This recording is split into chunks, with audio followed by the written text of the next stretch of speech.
After 22 years of being a titan on Wall Street and starting his own firm, Tony Kasai is walking away to shed the ugly side of being on the inside.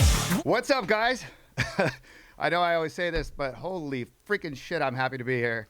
I am so excited because I have two of my good friends here. I'm on the set of Cannabis Talk 101 here in Southern California. This is probably one of the nicest sets I've been at. And I'm here with my friend, Joe Grande. Hello, Tony. Good to see you, brother. Christopher Wright, Blue. AKA Blue. Yeah. And my buddy, Neil Anders. What's up? How are you doing, brother? Doing fantastic. Guys, before I go anywhere, man, let me just tell you, Joe, I've heard your voice while I've had sex. Straight up.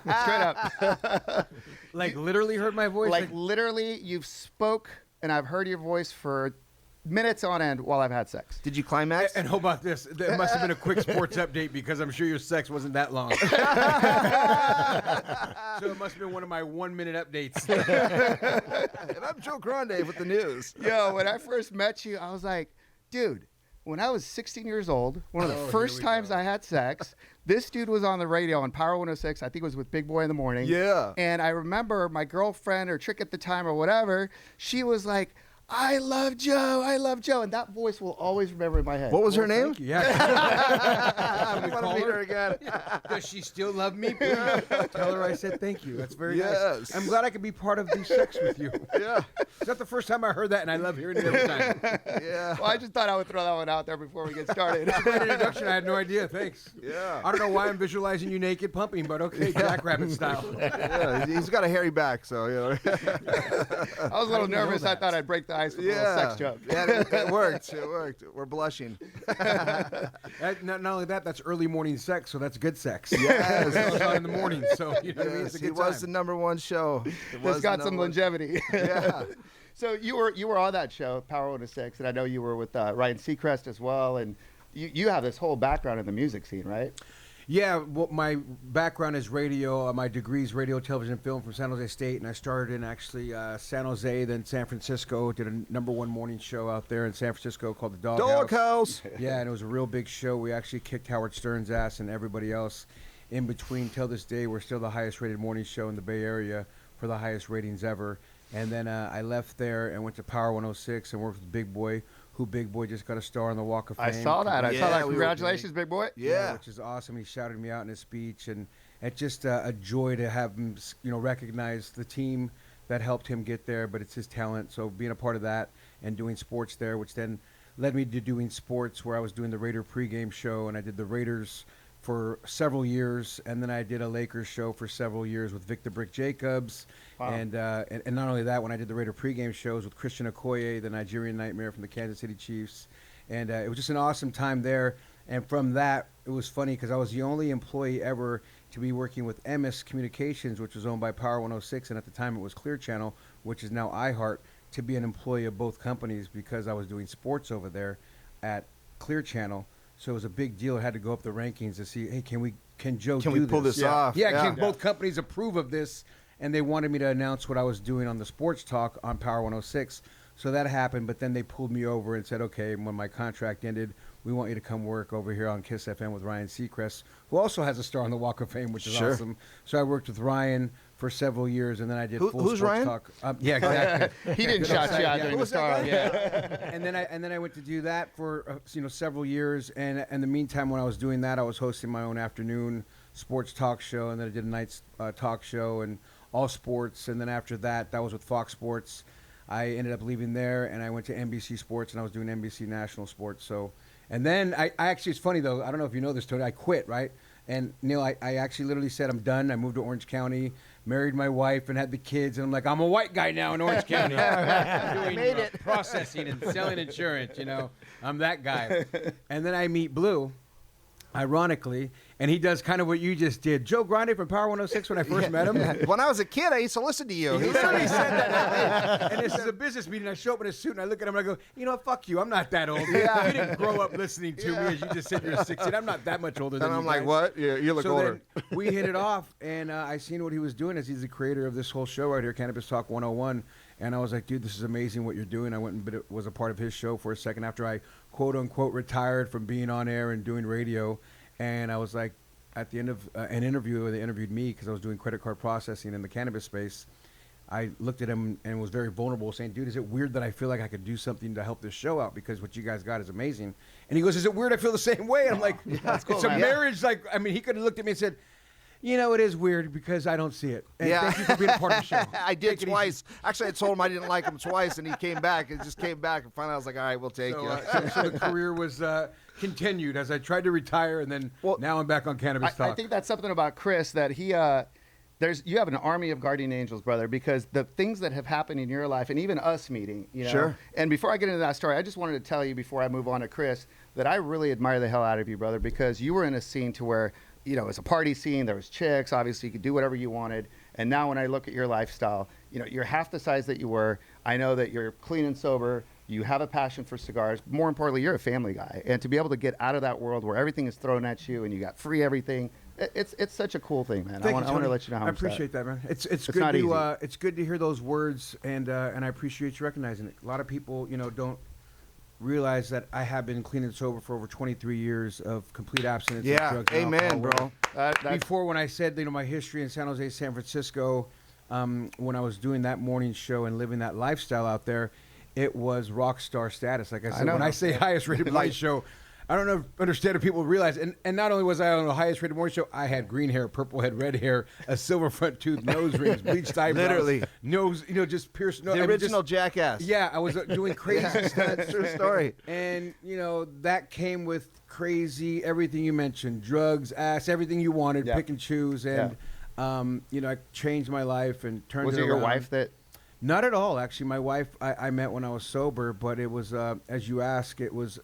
Well, she's a doctor. She would never have put up with his bullshit. She would have never talked to me back then. Let's just face that. Yeah, even she looks So you definitely married up. definitely. Yeah, My wife leveled up. knows amazing. Level up, level up, level up. When we level look up, level back up. at things about myself, she goes, I would have never talked to that guy. I go, probably not. You know, that guy was a crazy guy, and he probably would have never talked to you. Actually, he would have talked to you, too. Yeah. Tried to hit on you and did everything else. But it was a chain of reactions. You know, it was just a garbage can of drugs. I mean, I did everything you could imagine, literally. Yep. And it was 3 months to the day my mom passed that I had the spiritual awakening of my mom in my vehicle as I was driving home from San Francisco to San Jose. And it was this feeling of, mijo, what are you doing? You're going to kill yourself. Yeah. And I literally would pull over every day in East Palo Alto to pull over and grab a 6-pack of beer. And mind you, I'm smoking a blunt, doing a bump, just everything else in between. And it didn't matter what day it is, I'm popping pills. Oh, what do you have, a heart problem? Let me try one of those. Maybe it'll help my What heart. is that? Looks good. Yeah, So, you know, I'll try that it. was the turning point of this, and I had this like spiritual awakening. My mom saying, "Mijo, call Matt," and I'm like, "What do you mean?" My mom just passed, literally 3 months to that date, and I don't know why she said, "Call my boy Matt," that I grew up with, and Matt was sober for a year. So I didn't even realize my boy Matt was sober a year. Like, cause you know, if you're not sober, You're in a fog, you you're in don't a know fog. who's Everybody's sober. high. I mean, I was full blown partying. You know what I'm saying? I'm like doing bumps with the best of them, smoking blunts with the rest of them. So it's like I didn't care. I didn't know. I lived my crazy lifestyle. And I called my boy Matt, and then, you know, the rest is history. Just got in the good old program and started fighting the good fight. So, And I always say, you know, you guys who know my story, you know, I always say I have an army of guardian angels. I should be dead right now. I would get so fucked up, embarrassed to say getting behind the wheel of the Maz and just drive as fast as I could. Oh, yeah. Shame on me that I didn't kill anybody else. And knock on wood, no DUI, no arrest, didn't hurt anybody else. But you were a yet. all a of yet us, baby. yet. That's what I call myself, a yet. I did too. Same thing. We used to Never- drive from the clubs or with the lights off, see how fast we can get home. One eye closed. Just you know? stupid shit. Yeah. When I see people doing it, I get it. God bless that Yeah. we didn't kill anybody, didn't That's kill what I'm thankful ourselves for. Yeah. in that too. Yeah. So thank you for recognizing, brother. I Absolutely, appreciate man. those No, words, and I know that shit's not easy. Now you, again, just a stroke of God for us to even meet. I'm charging the Tesla at a random Outback. You're at the other end of the bar, and it's dead. I'm just there, go quick bite to eat, and I'm on the phone with my attorney, and somehow he's eavesdropping on my conversation from across the bar. And he says, who are you talking to? I said, my attorney's name is Darren Colby. I swear to God. Oh, Darren Colby. I know. And I Yeah, know I know Darren Darren. Colby. It's a small fucking world, right? That Yeah. out of all the people in Orange County, you're sitting there. From that point on, we strike up a friendship. And over the course of the past 2 years, I have seen you guys blow this shit up, man. And it is Thank just, you, man. Thank you. You know, what this country has gone through with COVID and the bullshit regulations and shutting businesses down. You have one of the stories that I don't think that many people can relate to, because when you started this empire, it was more of a seminar circuit, right? Yeah, so, you know, actually, Cannabis Talk 101 came first, right? So I was I was coming out of, hustling world and real estate of all things, and then going to, this.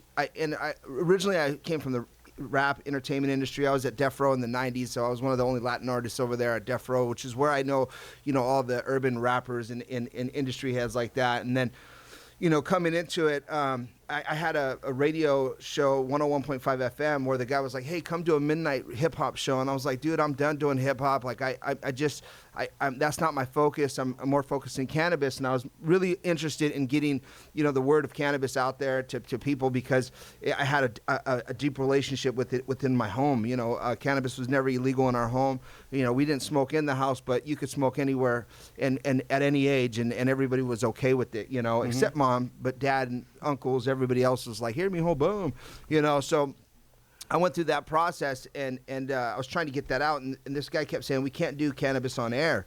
It's just federally illegal. It never can happen. How long ago is this?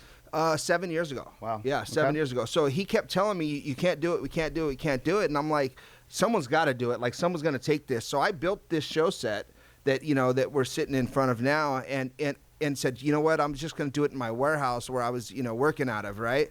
And I built the show set 7 years ago. And as I built that set, everybody's like, what are you doing? I'm like, I don't know. I didn't have the equipment. I didn't have, anything really. I just had this vision, and I built trade shows in a union for a lot of years. So I knew how to build these things, or at least how to tell people how to build it. Right. I wasn't the builder. I usually assembled them, but so I got the guys and I said, hey guys, look, this is what I'm trying to build. And then they started drawing stuff up, and we kind of went back and forth, and we're like, yeah, let's do it. So I built it, and 30 grand later, I had this show set, no microphones, no, engineering equipment, no cameras. And I said, damn, I've got to get, production going. And I started recording my stuff, finally bought all the equipment. Still not knowing how you're going to monetize it, Didn't right? know Just anything you wanted to get a about message out there. monetization. Yeah, I just figured I'll put it up on YouTube or whatever. And then, and then the owner of the radio station, he calls me and he's like, hey, you want to get lunch, and he was trying to hustle me back into doing the show at the midnight slot. And I said, yeah, come on through. I'm actually at my office. Where you at? And he's like, I'm in Garden Grove. And I'm like, dude, my office is down the street. Come by. So he pops in, and I, turn everything on, I'm like, get it all going, So I get everything turned on, and he walks through, and he's like, dude, this, what is this? And I'm like, this is my show. He's like, well, what's your vision for the show? What are you guys talking about? You guys just smoking a lot of weed and this? And I was like, well, we had a green room over there, but, our focus is education. And he goes, well, what do you mean? I said, well, I've got attorneys on the show. I've got, myself, and this is pre-Joe, and I'm like, so it's me and two attorneys, and I have the background of cannabis. I know all about growing. I know all about distribution. I know how it goes in and out of the state. I know all about it, So he's like, you guys are talking about education? He goes, yeah. And he said, well, do you have a show that I can listen to? I'm like, yeah, here, boom. I played him one of the shows, and I think we had, we didn't have any guests. We were literally just talking about the laws and this and that. So he's like, I think I can actually put that on the air. He's like, you guys didn't talk about getting high. You're not telling anybody to go over here and buy it. It's educational. It's educational, right? So we're the ESPN, Fox Sports News of cannabis. So, and there was already, in my opinion, there was already people talking about, hey, how much weed do you smoke and this and that, which is great. But, and I'm a fan of that because you want to get that entertainment value of everything. But there was nobody pushing the envelope on, hey, guys, this is what is the cannabinoid system and how it works in your body. There's little hairs inside your body that get lubricated when you smoke cannabis, and they allow your body to deflect diseases because the diseases can't stick to your endocannabinoid system, which are like little hairs, and it creates this lubrication and allows you to actually heal. And that's why, and the education of that part. So we started diving into more education, more value. And then he said, we'll take you on the show. Well, that midnight show became the number one show at his station after about a year and a half, 2 years. Wow. But in the process, we were there for about a year. Joe comes in and meets me in my office. And as Joe's sitting there... How'd you guys meet the first time? Well, he was selling me something. He was your drug dealer? Called me. Was he your drug dealer? Yeah, no. He was selling me merchant. He said he sold himself. Merchant services. So my next door neighbor is having a conversation with me, and he's a Christian guy, and he very Christian gentleman, and he goes, what's going on? I'm telling him I'm frustrated, man. And he's like, why? And I was like, because I just launched my educational platform in 29 states to do seminars. Right. Educational That's when cannabis. we met. And I started running radio, so I was like, I know how to run radio. I've got call centers. I've got, all these things established and built out. And I'm going, but my biggest problem was taking in money. Which is And crazy it's to like, think, right? Oh my God, you're making so much money. How do I collect it? Yeah, so it's like I go to a show and I collect $700,000 in a weekend, and then and everybody's freaked out. My mom's like, "This is not true," no one believed me. I'm like, "No, we just did 700,000 this weekend," and they're like, "Well," and I'm like waiting for the fucking money to fund. And all of a sudden, I get a letter from the merchant server saying, "Hey, unfortunately, your funds are frozen." And I'm like, why are they frozen? Well, because you pulled in too much money. It's high risk and this and that. There's going to be refunds. And I go, well, we'll just refund everybody. Whoever needs to be refunded, that's fine. So now I have another show. I just deployed my money into doing my seminar. And I'm like, damn, now I'm out of pocket money and I don't have any money to play with, and I just spent a lot of money to get to the show because it's a loss leader. You got to build, right. You got to run the radio, you got to run the Facebook targeting campaigns, you got to have the call centers, you have to fly your employees out there, you've got to get cars for them. I mean the hotels, everything else. And then the organization of it all. And so while that's going down, I'm sitting there going, gosh, I just got hit so hard. When is this money coming back? Now I'm asking them, Right. these questions. And they're like, well, it could be up to a year and a half, 2 years, I'm like, so you're just going to hold it? Well, we'll probably release you, here's little bit here and $100 there. grand, here's $100 grand. How amazing are these merchant processors, the banks, the issues? I mean, it's so, they take the money so easy. Oh, they but love giving it taking- back is a pain in the ass. Before I move on from that though, it's not just the money for you. Yeah. It's not just preaching it, but you kind of were in the black area of the market. You in essence were growing marijuana, distributing marijuana. And I know that marijuana. Yeah. Not allegedly. dope. I'm sorry, Cannabis. Jose. Not dope. Yeah, Don't As my touch attorney anything would else. say, yes. Only cannabis. He said No. allegedly. Yeah, Always no. use allegedly. My attorney tells me. STFU. Yeah. But it means a lot to me because I go to Texas once a month, and I met a gal who was an Uber driver, and I always take cannabis from my friends over there that have ailments, if you will. Allegedly. Allegedly. Admit, Tony, that you break the law, huh? Yeah. Look at you. Man, your attorneys are not here today, boy. They're not even in here, The yeah. Wasserman brothers would be pissed. They'd be like, you don't do that. I'm looking at you like, shut Edit. that out. But this gal, man, she was a really nice lady, really pretty lady, probably in her 60s. And we start talking. Turns out she has 5th stage cancer. And, I open up my suitcase and she says, this is the only day I can work. I like to get out of the house, but I'm so whacked out on all these pills and shit. And I said, well, have you tried cannabis? And she says, I was in New York. I wanted to bring it back. I was too scared, but it was the only thing that helped me. So I open up my suitcase. I give her half the shit. She tries to pays me. I said, don't worry about it. Exchange info.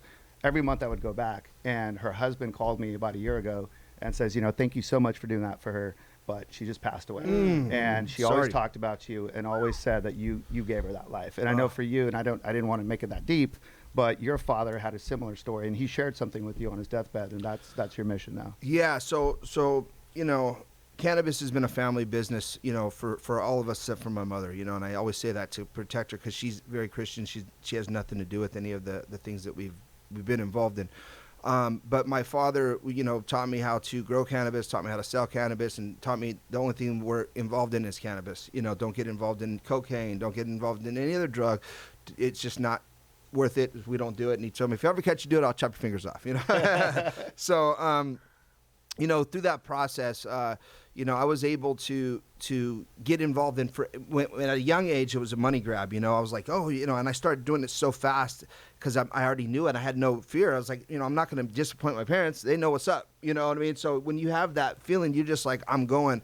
So next thing you know, I'm living in Huntington Harbor. I've got a boat behind my house. I've got a 7 Series BMW, and I'm starting to, have a lot more money. And everybody's telling me, hey, like, you slow down, Yep. My dad's like, you're doing too much. Like, we're doing this just to have a little extra income, not to make it your lifestyle. And I'm a union worker, and I'm like, I'm stopping the union. I'm not doing the union stuff no more. And they're like, no, you need to keep working. And of course, you're young, you know it all. And, I just kept going in that direction. So Pops, finally, to make a long story short, to dive into it, is my dad ends up with cancer. Doesn't tell anybody. We could tell he's sick, but he won't tell us what's going on. But I'm always worried about him. Like, hey, Dad, what's going on? You look, sick, yada, yada. And, you know, we're going through this process, and he kept telling me, go down to LA and get a license. And I'm like, you can't get a license, dude. It's not that easy. It doesn't work that way. But I had a dispensary here, you know, locally, and, you know, we're pushing this whole dispensary under the, you know, Proposition 64 and the CARES Act, you know, at the time, you know, doing business as a not-for-profit, as a mutual benefit organization, which was the legalest way you can do it. But the laws and the licenses weren't in place yet. So we're operating, and I started meeting people that were sick. You know, people would come in, and you know, there was this one particular story that this lady comes in, and she's, you know, she's kind of looks, or I'm sorry, this gentleman comes in, he looks kind of sick, you know, and his name was Marty, and Marty comes in, but he looks kind of homeless, sick, and ill, and he goes, oh, I forgot my wallet. So my security guard's like, hey, you gotta get out of here, you know, real disrespectful. And I'm sitting in the back kind of ear hustling, and I'm like, you know, and he's like, oh, I'm so sick, man, I need to get it real quick. He's like, you know, can you guys just front me a joint, you know, so that I could, yeah, I'm feeling sick right now. To feel better. And I'm looking at the guy, and my security's like, man, get out of here. And I was creating that culture because we were scared of being robbed. We were scared of the thugs coming in, this and that, whatever it was. So we created like a tough, you know, front line. So when people came in, we weren't no slouches, you know. And I go, hold up, man. You know, the guy's, never mind, dude. He kind of insulted. He walks out, and I come around the back, and I go, hey, what's up, bro? And he was like, nah, man, it's all right, dude. I'll go get my wallet. I always come here. And I'm like, I don't ever see you here. And he's like, you're never here, and I know who you are. And I'm like, who am I? He's like, you're the owner. And I was like, no, I'm not. It's a mutual benefit organization, you know. I don't know anything. Nobody owns this place. There's 70 owners. Secret chopper. Yeah. So, and he goes, listen, it's all good. I'll go get my wallet. And I go, listen, I'm trying to help. I say, because I felt something tell me. And he goes, you know, he's like, I got AIDS, man. Is that what you want to hear? I got AIDS and I'm sick. And I, you know, if you even look at my hair's sticking up, you know, and I'm going, God, man, you got AIDS, bro. And I'm like, you don't got AIDS, bro. You're on drugs. And he goes, yeah, I'm on 100 fucking drugs. You know what I mean? And I'm like, all right, good answer, you know? Yeah. And so I'm like, come on back inside. I'm like, hey, give this guy an ounce of whatever he wants. And he's like, I'll pay for it, man. I'm like, just get whatever you want. Give him a pre-roll. You can smoke it right now. Start smoking that. Get yourself healthy. And I give it to him. And then he goes, follow me, dude. I want you to come with me. And I'm like, where? And he's like, to this AIDS clinic. I'm on my way to a meeting right now. I'm going to give my patients, all the people there, some of the weed that you just gave me. I'm like, nah, I'm cool. And he's like, please, come with me. Followed him over there. I get there, and again, before this, I was, again, all about the money. He pays it forward. He's trying to give it away to the other patients. Yes. It's amazing. And I get there, and I'm sitting in this room, and I'm kind of bugged out because AIDS back then was a real thing, you know, and it was a lot more scary. Yeah. No, but it was a lot more scary. You know something I don't know. It was just a much more scary situation. I mean, you didn't know if you could touch it. Like, there it is. Oh, no. It was the COVID of today. Yeah, correct. Yeah, it was the COVID of today. Very well said. And I get to this meeting, they're all in a circle, and then he goes, you know, everybody's telling their stories about how, and it was like they were there, they knew I was coming, but I know this guy wasn't on the phone trying to, hey, like, you know, talk about cannabis. They're like, you know, the only drug that really allows me to eat is cannabis. It helps me sleep. It helps me with my nausea. It helps me with the pills. When I take these pills and get nausea, I smoke cannabis, and it levels it out. And they're all talking about it, and I'm sitting in the room going, holy shit. And then I go, you know, the guy goes, and this guy donated an ounce of cannabis to us. And they're all like, yeah. And literally the first thing out of my mouth was like, and I'm going to donate free weed to all of you guys, you know. And then they're like, yeah. And then I'm like, oh, shit, what did I just do, you know. So I'm like, now I'm like, you know, sitting there. And so I said, but I need. For you, but, a pinner but for I you. need, no, but I need all of you guys to sign up at my collective to and become, you know, let us become your caregivers. Yeah. So I started taking all these patients in. Next thing you know, in Orange County, I had more patients, terminal patients, than I had, you know, recreational patients. You know, well, fast forward into that, my father gets sick and has cancer, and you know, we didn't know about it until it was like last year of death, but we knew he was sick, but he just wouldn't talk about it too much or whatever, and you know, he's on his deathbed. He's talking to us, and he keeps telling me, get these licenses, do it right, do their thing right. And I'm like, it's not that easy. And so I kept going to LA, and finally, you know, I show up to LA, and I keep asking the damn lady, I need a dispensary license. She says, we don't give those out here. And I'm like, well, everybody's getting them. What do you mean you're not getting them? She's like, you're not getting them. So I go, and I was just pissed off at my dad because he kept telling me, go down there today. Please promise me to go. I said, okay. Finally, I went down there, and I did it again. This fucking beautiful lady in the crowd, older, you know, lady, just goes, hey, bud, you know, you're asking for the wrong thing. And I go, what do you mean? She says, you need a tax certificate. LA doesn't give out dispensary licenses. They give out a tax certificate, which gives you a tax certificate number, and then you can operate through the tax certificate. So I turn around right to the lady and I go, can I apply for a tax certificate? And she goes, yeah, you just got to give me this, this, and that. And I'm going, dude, what the fuck? Yeah, you know? And I'm like, The verbiage. It's all in the verbiage. yeah, no way, right? So and I'm like, I have all that. Hold on. And I'm scrambling, trying to look through emails, and I get her all the stuff, and I'm still there, and the day's ending at this place. And I get her all my stuff, and she says, well, you know, it's the end of the day. Can you come back next week? I come back next week, and I got a tax certificate that it turns out to be worth millions of dollars, you know? Yeah. And I ended up getting 2 of them. And I'm like, hey, tell my buddy, go get one. You know, I know the program. And fast forward into that, my father's on his deathbed, and he's, you know, I'm telling him I'm excited, and he's like, listen, I don't care what you do in the cannabis industry. He says, but, you know, it's becoming legal now. He's like, this is part of our legacy, and he's like, do it the right way. He's like, you know, you can do it all the wrong ways if you want, but do it the right way. Yeah. Find the right way to do it. Find license, legal, everything that you're doing, it's legal now. And I'm like, but it's not really there. And he's like, but it is. You're choosing to focus on this side of it and telling me to focus on that side. And so I did, and I opened. He gave you your assignment, and I gave you your alignment. Yeah. You know what I mean? Yeah. You weren't aligned in life. Yeah. You know? And when he died, I feel like I almost aligned so much more. Yep. Because once he passed, and dude, my career went from just being a street hustler to, you know, and I'm good at wrapping my head around things. But I went from there to being, okay, I've got to get organized. I've got to get people around me that can help me, because I can't do everything. Right. I thought I could do everything, and I realized, you know, I'm not good at this. I'm not good at that. So find this, find that. And I started, you know, developing teams of people that would allow me to, you know, deliver my vision. And, you know, talk about perseverance. So for me on my show, you know, I try to talk about bringing people onto the inside for different entities. But I don't want just superstars. I don't want just celebrities. I want people that had perseverance, somebody that went through shit and came out the other side and can tell these stories and help other people that are going through them. And when everybody's gone through shit during COVID, you guys were cranking on these seminars. And I remember you had millions of dollars out, reserving hotel rooms, prepaying radio announcements. Yeah. And then you had this beautiful set. Fucking car hits a fire hydrant, and he calls me one day. I was supposed to be on his show, and he says, dude, look at my set. There's literally Niagara Falls coming through the ceiling. This beautiful set's destroyed. COVID's hitting, partnership shitty, and throughout all of it, he kept on his mission. And coincidentally enough, right during all that shit, what happens and why are you guys on iHeartRadio now? So yeah, that's a great question. And, you know, working with, you know, all those, you know, diversities or whatever, you know, situations happening and watching it all, you know, and knowing that, like, it's just a hiccup, you know, because I'm not the guy I don't lay down. I'm never going to lay down. It's not in my DNA. You know, we had picked up Joe. Well, Joe met us in the office, and he's showing us how to use the merchant services. And actually, and I didn't believe him, because I'm like, you know, I've had 10 people come in here. I've got 10 different merchant accounts. I'm pulling 50 grand in this one, 50 grand in that one, to try and, you know, which wasn't the right way to do it. But Joe comes in and he goes, look, I've got great relationships with merchant accounts. I have great relationships with people. The owners of the merchant accounts are my neighbors. My kids go to school with them. I can help. And I'm like, okay, well, if you can get me, you know, to collect $250,000 in this account and $250,000, you know, in this one, and I start building it up, then I'll do $1 million in sales in a weekend. Then I can do it. I know how to market it. I know how to deploy the team.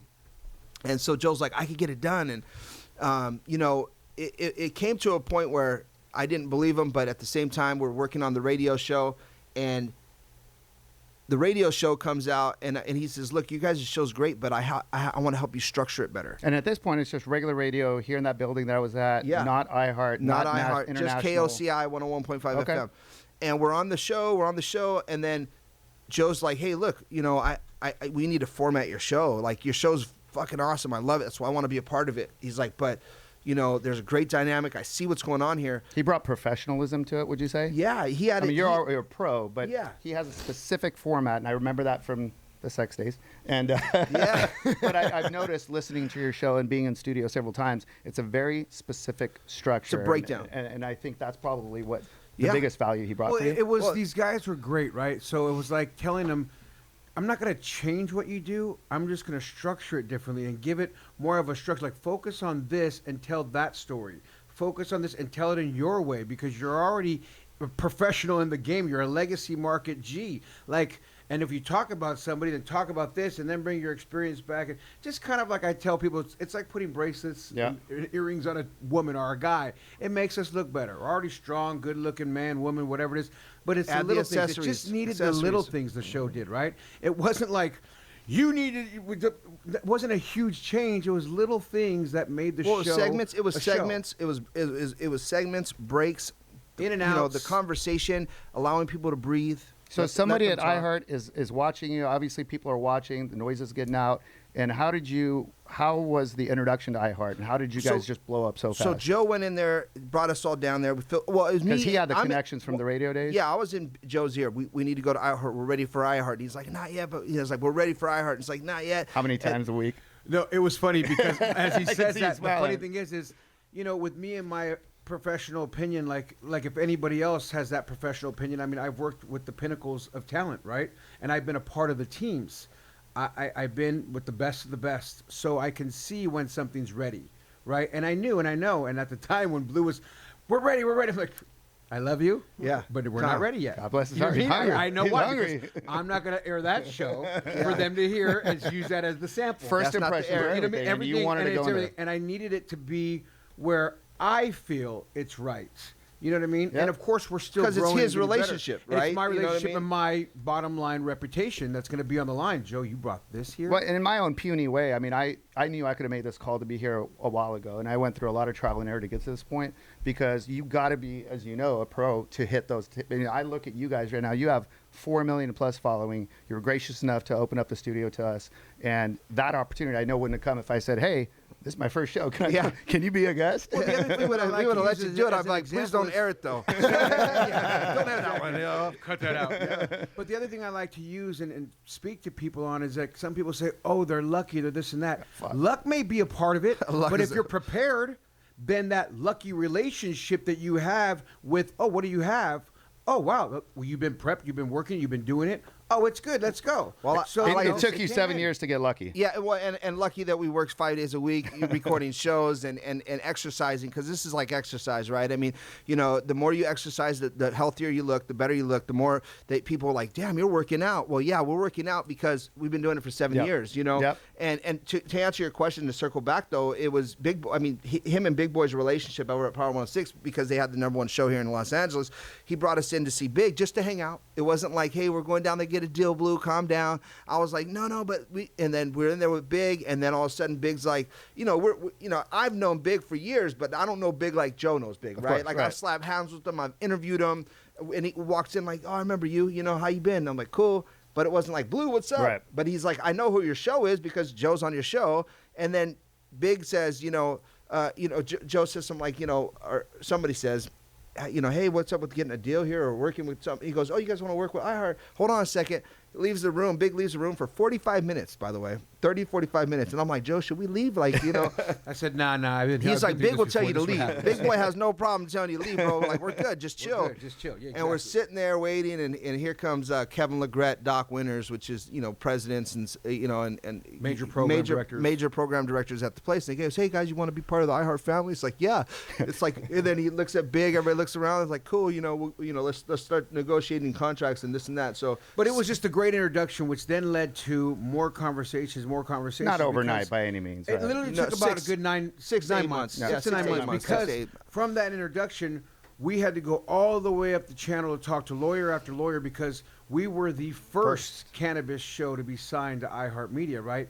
And we had to go through what we say, how we say, what we do, who we interview, all what we don't stuff. say. And we had to it was a long process. So when people think, oh, you guys, no, man, we were still doing the show on the FM radio 1 day a week to, we get a deal with iHeart, which was, even once we got the deal, was a little dance back and forth and this and that, which was a fun time. But it wasn't just, oh, we got the deal. Right. You know what I mean? And to be considered a cannabis talk show, it's still today federally illegal. Today, now as we speak. Yeah. So, for iHeart to take that jump, which was dope, to quote Kevin Legret, he goes, your guys' show, once we showed him everything. Plug and play, he goes, baby. You guys are like a plug and play show. once again, going to like what Blue says, we do the workout. We do the shows every. You do the work. Yeah, you guys do your homework. Show set. We go to expos. We communicate. You with guys each have other, had so- everybody from Bernie Sanders, Lamar Odom, Mike Tyson. I mean, the list is endless. 50 Cent. Yeah, we've had Snoop was obviously. Yeah, DFs over we've here. worked with the A-list of the A-list celebrities. Carlos Santana. Carlos And Santana. now you guys are even segueing into the business world. I know Gary Vee, I think you mentioned, is coming on the show. Yeah, in a few we weeks. just reached out to Gary Vee's people. That's huge. That is huge, man. They responded back. I don't think most people understand how massive that guy is and will be and continues to be. I love the guy, and honestly, I give credit to in almost in this order, like Joe, Big Boy, iHeart, right? I mean, and I say that because, when and hard work. Obviously, without the creation and the hard work of it all, Without having it, none of that could have been taken. Yeah, down. none of it could be anywhere if I didn't put it all together, right? But in the same sense of it, it's like, when we reach out to somebody now, I mean, obviously we're with iHeart, so we have iHeart contacts, and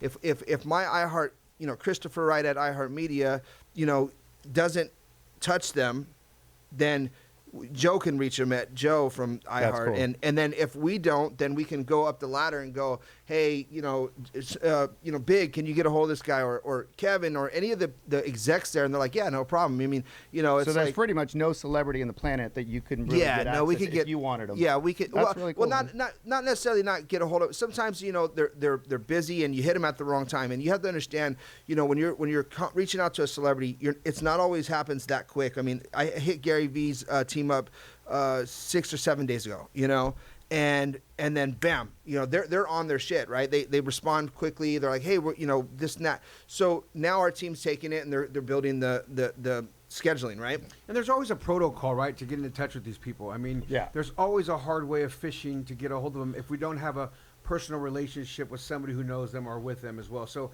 it all comes down to that key word, though, relationship. Like, Yeah, absolutely. Ironically, we were talking about Urkel not too long ago Urkel's when his coming brand in. came out. And we tried, and I had some of the interns trying to reach out to him, and I was literally showing them how to reach out to people, teaching some young interns, this is how you fish. This is how you look for IMDb content. This, just fishing. We tried. Well, I had the interns trying as I was showing them, and we were not successful at the time. But we had some, emails that gone out, but we never got a response. We have a new guy that just started with us.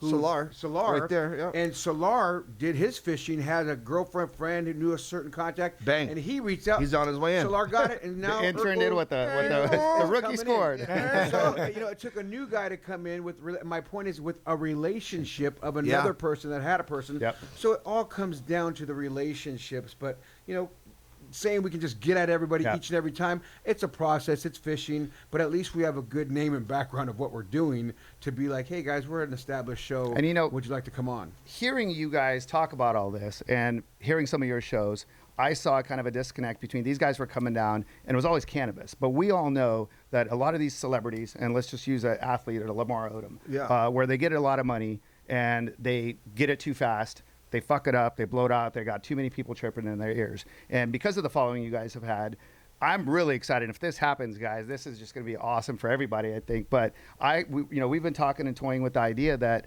these guys a lot of time are flying to LA just to come here on the show. Yeah. And if we could then take that show, segment it over to our show now, where we talk about money and how it relates to fame and how we can invest together. And that's the premise of where I started another outfit called the Insider Investor Club, to take people that I like to hang out with, cut out the bullshit brokers and for financial services firms and the middle level management bullshit, and actually buy cool shit together. If we want to buy an apartment complex, we get a couple of the guys together, cut everybody out. Buy it, yeah. But you know what I mean? And having these guys come in, we've been talking about money. You were talking about the trouble with moving money around. Neil and I are partners and investors into a company from a buddy of ours, Brandon Bergeson. And that's another thing where, you're talking about crypto and NFTs and how it's going to play into this space. And I know you guys have been working on an NFT project. So this opportunity is so massive.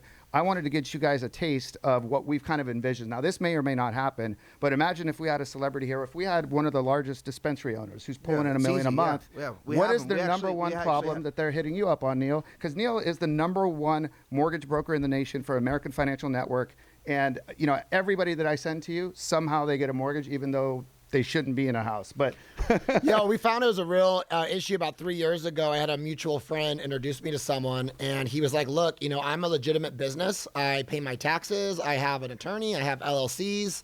I've now gone to my third bank because the wife wants me to own a house. I got my next kids on the way. And my third bank just basically said, we're going to puff pass on your approval. You're out of here. Right? Yeah. It kicked her to the curb. So this guy said, what are some options for someone like me? And that's when we really started kind of delving into it and found out because of the federal status, it is challenging for people in the cannabis industry to get certain types of financing. What we found, though, is that type of financing is typically going to be things that are serviced by the feds. Your Fannie Mae, your Freddie Mac, your FHA, your VA. Those types of loans make it difficult to the point where those underwriters will even use Google Earth to take a look at your building and see where are you selling. Even if you name yourself ABC Consulting, where's ABC Consulting working out of? And that was causing issues. So we started researching about 3 years ago and started creating products and product lines to offer financing to individuals for the cannabis space. For the cannabis space, and people in all kinds of self-employed individuals have been finding more and more. People say all the time, "I'm self-employed and banks hate me. I own a business and I can't own. I own a business, but I can't own a home. What's up with this?" You know. Right. So that's what we kind of moved towards. Product lines are known as non-QM. And there's a couple of ways to give you a snapshot of what people can basically do now. There's two major issues as a buyer you need to be prepared for. One is down payment, and the second is your income stream. So for down payment, there's two ways. Banks will only source going back 60 days. So if you do have cash or money you want to put in the bank, get it in the bank, even if you have to put it in small increments. Once it's sat there for 60 days and you have 2 months bank statements, no further research is done. That's one option. Second option for getting down payment funds in is you can do what's called a gift, which means if you have someone else that has access to cash, funds, money, they can actually gift a wire into escrow on your behalf with no paper trailing. So two ways to get the down payment handled. The other option was for the income, and there's a few ways to do that. One of the best options for the better interest rates, really aggressive rates, is if someone has a business license filed, if they have an LLC, if they're able to show enough taxable income through that corporation or LLC, we're able to do very easy financing. But for some folks, they don't have that. So we'll just look at bank statements, as little as 3 bank statements, incoming cash flow, incoming deposits. So some people can kind of almost hold up some of their money and deposit a little bit more the 3 months they need. We'll use that as incoming cash to get them in. So, I mean, we've had hundreds and hundreds of success stories here locally in Southern California. We just want to get the word out to more people because this is such a massive industry. People are working their ass off, like you said. Sure. They want to get into the real estate game. They want to invest. They want to own a piece of the American I hesitate dream. to call you a mortgage person because I hate people that just say no. If I call someone, no, I can't do it. Yeah. I look at you as a strategist. When I look at myself as a financial strategist or I give people advice, when I've sent people to you, even though you know damn well you probably can't do it that instant, you'll advise them, here's what you got to go do so you can come back to me in 60 days instead of just saying no. And half the time, the guy may not do it, but you will take the time to educate Well, that's really them, and the that's plan. why I love this. Yeah, I appreciate that. And you want to give somebody a roadmap, and the people that are committed and focused, and that's their desire, they're going to go and follow the steps you tell them. They're going to call you back. For the others, they may not. I'm really excited. It's a new product line that we're just coming out with. We have investors now that truly will do what we used to call stated income, which means we don't even have to list a job on the application. It does require 20% down, so they have to put a little bit more down. No income docs, no bank statements. If they need reserves and assets, we're even allowing cryptocurrency, so far Bitcoin, and a couple of the other major ones we're using. So very cutting edge, state of the art, trying to get as aggressive as possible, especially here in California. There's more self-employed individuals in the state of California than any other states. In fact, the next 3 combined. Wow. So it's a huge That's need. a fun fact. Yeah. I did not know that. Now, I know obviously on this show, and especially the affiliations we're going to have, there's going to be a lot of people in that situation. What is the best way for this audience to get a hold of you and for you to be able to give them that white glove service? Yeah, give me a call personally, and I'll take care of that. My number is 702 743-CASH, CASA. So you can't forget it. Easy. Say that again. 702-743-CASH. Now, you also mentioned crypto, and that's, that is a taste of what I kind of envisioned, where we have some of these guys come in and we bring in different experts relative to that person. For example, Gary Vee coming in, I know that personal improvement space, right? It's very sensitive to chargebacks on credit cards. Sure. So one of our good friends, again, and the Moby logo that you guys see, he's created an unbelievable platform for these guys to accept money, no chargebacks, fraction of the cost. That gentleman would be huge for the crypto space, real estate space, personal development. So if Gary Vee's charging $40,000 for somebody to do personal training with, all that guy has to do is a chargeback, and Gary Vee's fucked. It's the number one problem in that industry. Number one I know chargeback. it so And well. I'm preaching to the choir now, I right? think I still got some chargebacks coming in. I don't know how So they now come. imagine if that person could have put the credit card into the Moby account, for example, and now gone. Moby's paying that at wallet. So that's somebody that I'm going to introduce you guys to. But outside of that, that's the idea that I've had, fellas. What do you think? I mean, that kind of would work, right? I mean, I think there's a need for that. Financial Joe. I don't literacy. know. We're not interested. Maybe, listen, maybe not. Tony, I think the quick answer is this: and one, you and I have been friends, and I look at you as somebody that very intelligent, articulate, understands how to deliver. Your consciousness has always been super important on making sure that you have the right information to give to somebody. And if you don't have that information, you don't give it. That's what I love about you, right? And once your mind expands from its original form, it will never go back. And so you've helped me expand my visions a lot of the times, and you've told me, quietly, like, hey, I don't trust this, or I don't see that, and at the moment I'm caught in the ether, and then I look back and go, fuck, Tony was right. You know what I mean? He actually had that real vision because he's looking from a third eye, whereas I'm in the ether. So, to answer your question is yeah, of course we want to work with you. We'd love to work with you. You're a friend of ours and an asset to us. We feel that we can, create more opportunities together, not only in the cannabis industry, but in the, entertainment space. I mean, there's so many people that have exactly the problem that Neil's talking about that I personally know. I mean, and I've dealt with it myself. And it's like, how do you wrap your head around it? How do you get enough money in the bank to be legit? And if you're not in the bank and this and that, there's so many, people out there that are like that in all sorts of atmospheres. And for us, we think that paving it forward, helping other people achieve their goals only helps you achieve your goals further. A gentleman comes in the other day and he's, hey, I need to build a set like this. Here, these guys will build it for you. And then he comes back, he goes, I'm looking for a cannabis license. Okay, cool. Here's a guy with the license. And then, he's like, dude, why are you just giving me all these deals? Yeah. And I'm like, because you're asking. That's you what know we what I'm do. saying? Yep. Like, you're asking me, dude. What do you want me to put 10 cents on everything? It's like there's nothing to get. I mean, I could go make 10 cents on this. I can make 10 cents on that. But I'd rather make 20 cents with you later. You know. So and then I'll build a great relationship with you, and you know I'm solid. Right. I mean, It's literally, okay. even this, I think any other show, their first question would have been, well, how much kickback are we getting from every deal? Because I know he's going to get flooded, right? Yeah, You didn't even know that I was bringing him on the show. And when you guys graciously offered, that's what I love. And I've never asked you for anything. It's beautiful. And you've never asked me for anything, but I just love helping you guys. And I'm asking for lunch. So I'll take it too. Yeah, why not? I want to drink too. Now, But speaking of value, I'm going to leave with two things, fellas. You're on your main show, Cannabis Talk 101. When can people find it? How do we hear it? And what's your platform that people could go and support you guys? Yeah, so I mean, look, you could just look up Cannabis Talk 101 anywhere. We pop up. I mean, we're pretty global, easy. baby. Yeah, you we're can literally easily go to the find. website, Cannabis Talk 101, and hear the podcast. We do a new podcast Monday through Friday, every single day. So when you wake up, you can download it from any platform that Subscribe. serves a podcast. Yeah, subscribe to, I don't care what it is. I mean, we're signed to iHeart, but if you iHeart. want to use something else, Apple, whatever it is you want Podcast, to use. yeah, wherever you get your downloads. Wherever you get it, you can get it. You can literally go home and say, hey, Google, play Cannabis Talk 101. We pop hey, on. Siri, play Cannabis Talk Very cool. 101. Yeah, we all come of on the above, everywhere. they all pop up. You can even be on your TV and find us on your TV. So And honestly, guys, make sure you follow this guy, Tony, right here, man. This dude's a brilliant man. Talking about investing, I've picked his brain in need, and he's gave me so much good information And you know, every time you're spot on, dude. And it's like I'm looking, I'm like, damn, how is he so intelligent? You know? Oh, man. And I'm serious. Like you're one of those guys that, you know, you might walk into the room, not everybody knows how intelligent you are, but when and you speak on things you know about. Right. You don't sit there and, you know, if you don't know Well, about I it, like surrounding myself with people smarter than me and anything that I don't know about. So I try to tell people I know a little about a lot, and then I'll go find the person that knows more than me and align myself That's with the- them. that's You know, the goal, That's man. kind of how I operate, if you will. And he follows up on things, though. Like, I mean, the fortune's in the follow-up. It's one of the things we say around here. The fortune's in the follow-up. And, you know, you could tell Tony, we need to do this. This guy will follow through and do it. You know, whereas a lot of people, you throw them the opportunity, they get it, they drop it, they really don't know what to do with it.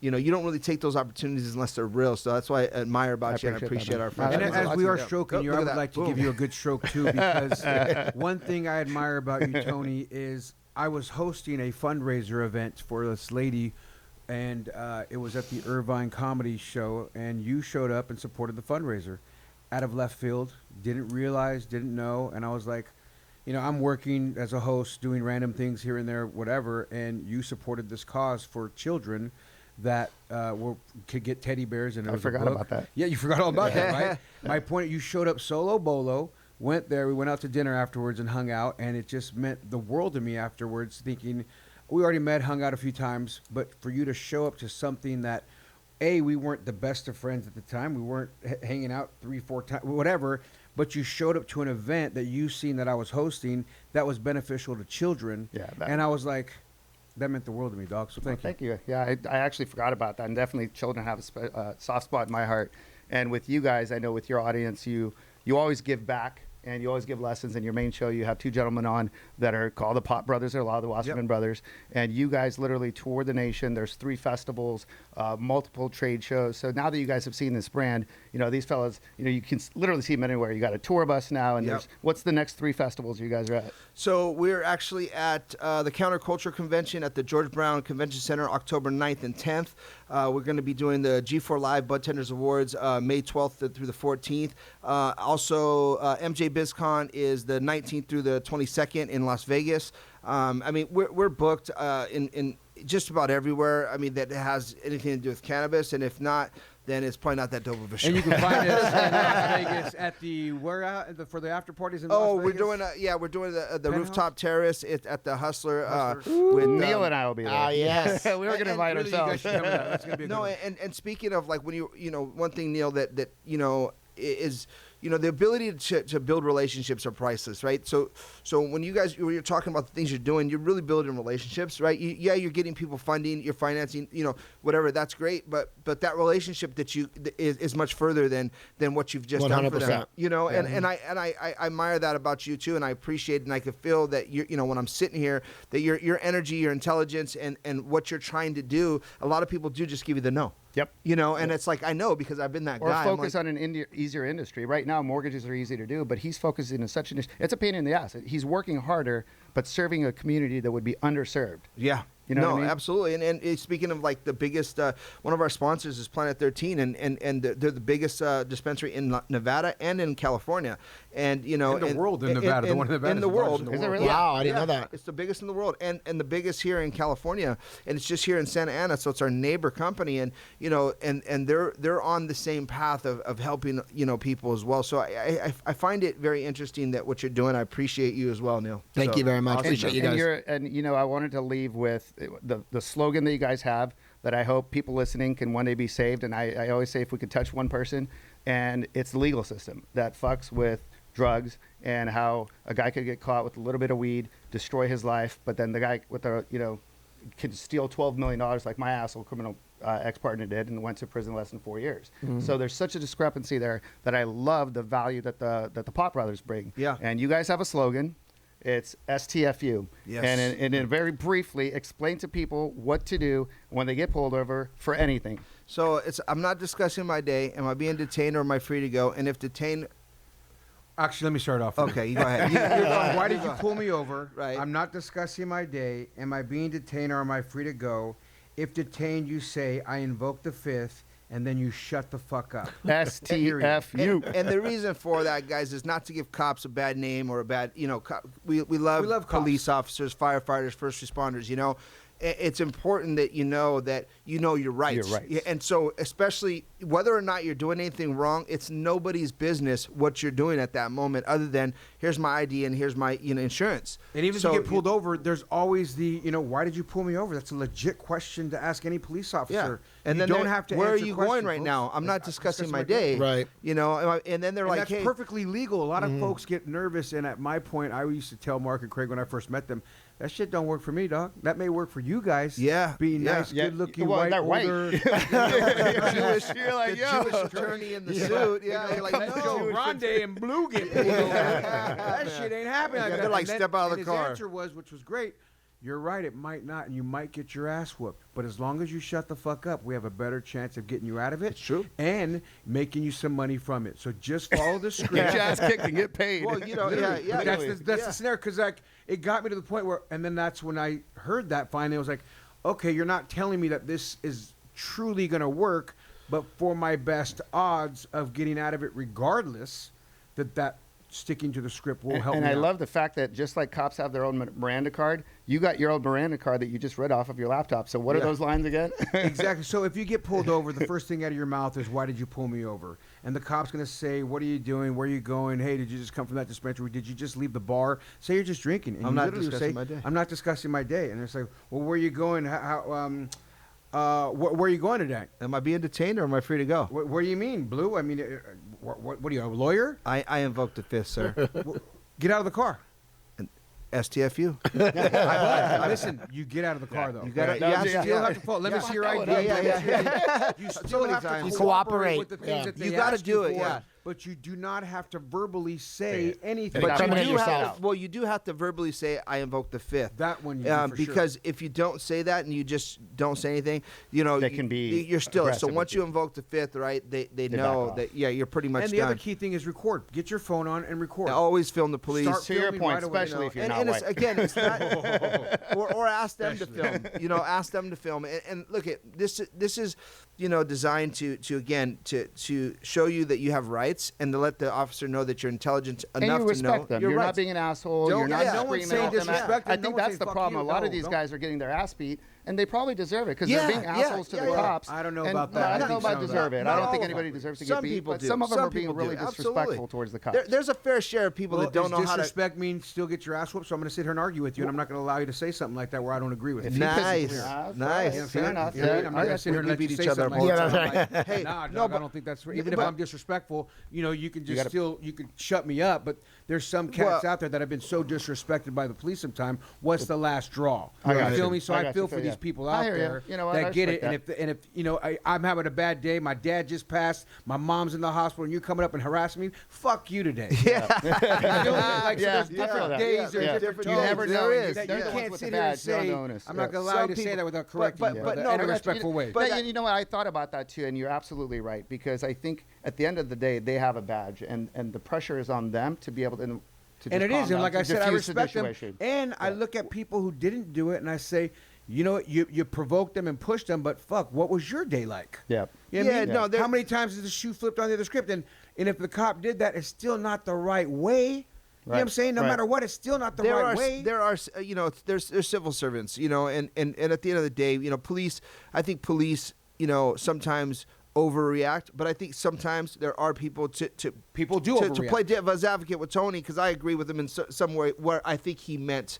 And I would say that some people come out aggressively moving on people and possibly attacking officers. And they're those- and, that- and, yeah, you or can't do and that. or you're talking you're sitting Yeah, you there, can't you're touch. talking to someone that's a 3-time 4-time felon that has a violent history, Yeah. and you're having this conversation. They're getting loud, and you're now trying to stop this person because his violent history. After looking at the last 5 stops, he's had altercations with police. So there are There's some bad apples there everywhere. are exceptions to it. Yeah. But the average person, when you pull someone over for a traffic ticket, should not be getting roughed up, should not be getting Absolutely. pulled out of their car. They should just be simply getting a traffic ticket, and that's I think where it escalates for a lot of people, and I think that's what we're out there promoting is like, look, if there's many people that have been abused by cops. There's many people that have abused cops. we definitely know that. And there's Well, many I would- great cops that have done nothing wrong that get a bad rap for it. Absolutely. Oh, yeah. All Right. we're saying is shut the fuck up when cops ask Yeah, questions. Do it politely, do it the right way, and your odds are in your favor. There you go. I love it. That's a big value add, gentlemen. Listen, man, I could talk to you guys for hours on end. I have a feeling this will not be the last time. Yeah, no, we're ready to rock. I'm just so excited about this relationship, man. Neil, thank you so much for coming. Yeah, down. thanks for having Blue, me. So much love for you, brother. Yeah, no worries, man. Well, Appreciate you guys. well, there it is, guys. It's the Insider Show, and we'll be right back. This is another episode of The Insider Show.